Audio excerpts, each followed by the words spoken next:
Eu nasço em maio de 1950 e fiquei entregue à minha avó. A minha avó fazia estas festas. A minha avó era natural de Lofrei, Amarante, mas residia em Penafiel. O meu avô era natural do Marco de Canaveses.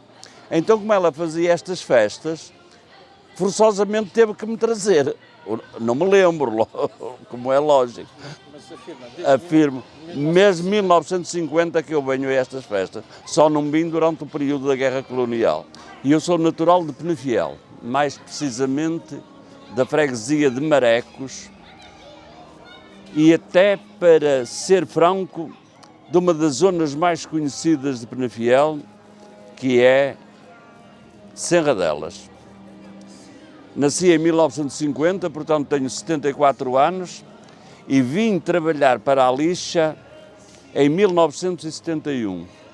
Estive hospedado numa pensão no Alto da Lixa, que era a pensão da Glorinha do Abreu, e comecei a frequentar a Lixa devido à pensão Nina, que era mais ou menos aqui à nossa frente.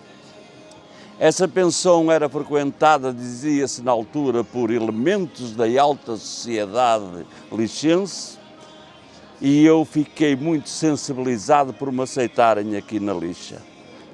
A partir daí arranjei cá uma namorada, entretanto fui para a Guerra Colonial, voltei, casei em Figueiró, e a Lixa fez sempre parte da minha vida desde criança.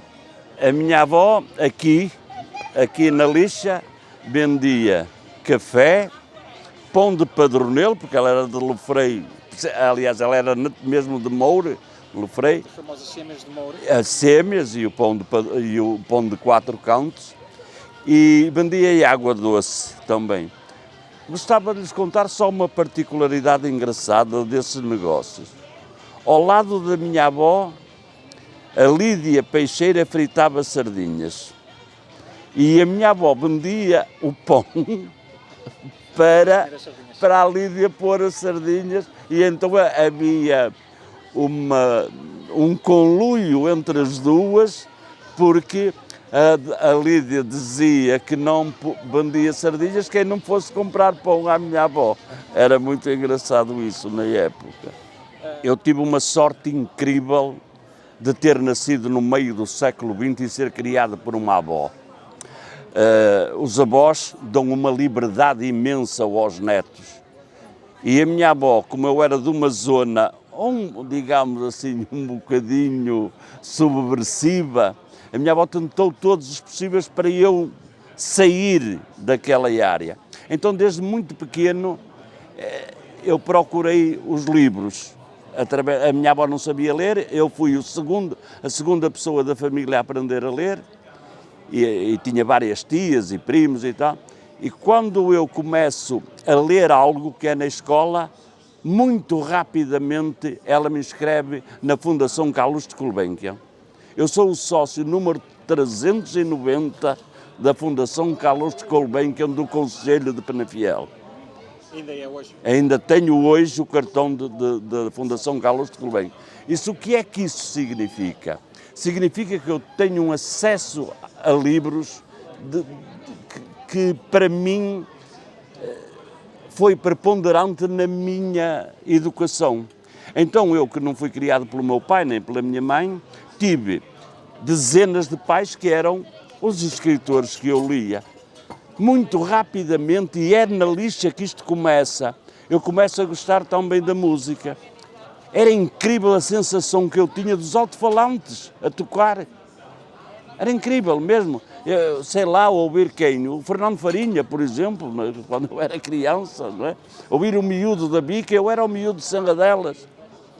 Tanto era o Miúdo de Serradelas que muito recentemente escrevi um livro que se chama O Puto de Serradelas. Uma coisa autobiográfica, uma biografia, em que eu só retrato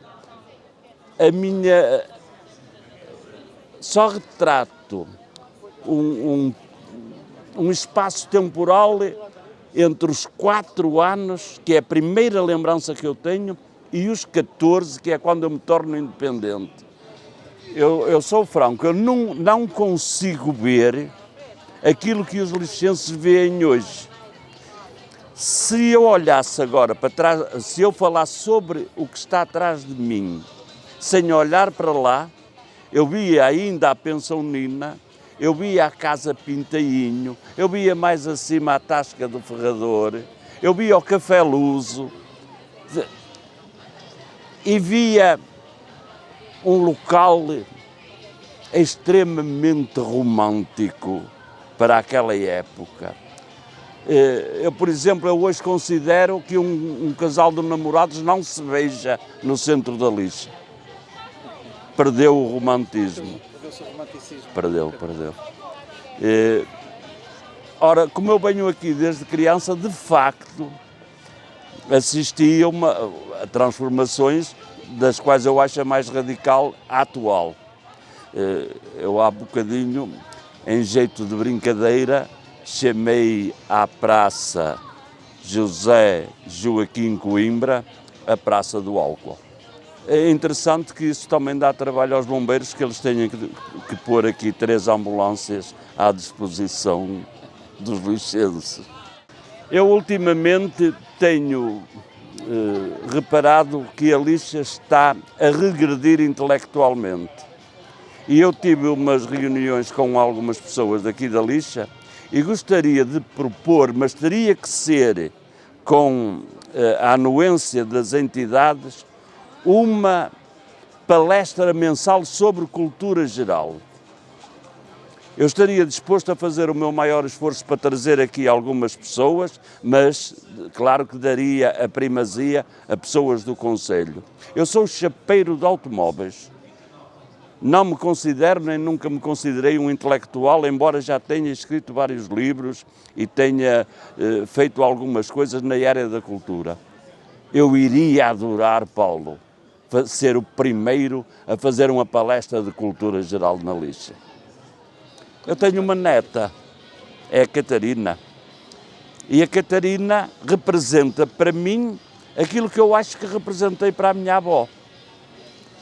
Então eu teria que fazer algo para a minha neta que nunca chegaria nem de perto nem de longe ao que a minha avó fez por mim, e achei que se eu plantasse uma árvore com o nome dela e a essa árvore juntasse centenas de árvores com o nome de outras crianças, seria um prémio enorme que eu dava à minha neta.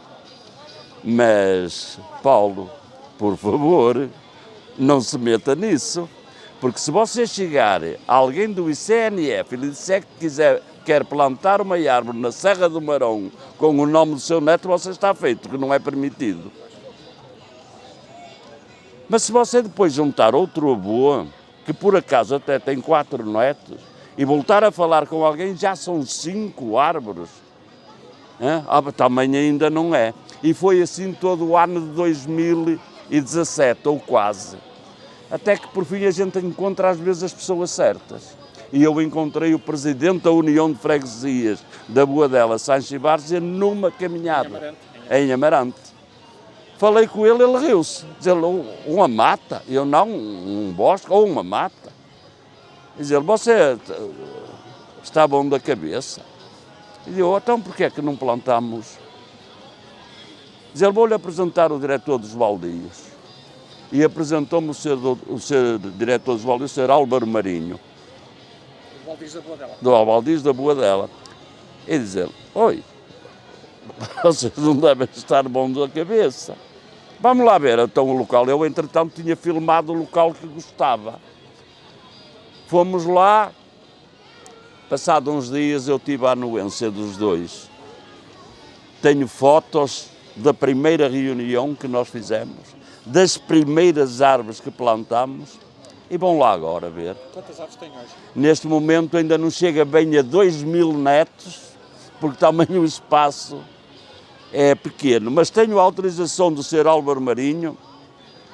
A logística já não a podemos fazer, mas a encosta, aonde está o Bosque dos Avós, agora está toda replantada. Não sei se foi por minha culpa de obrigar, com o meu exemplo, aquilo a ir por lá acima.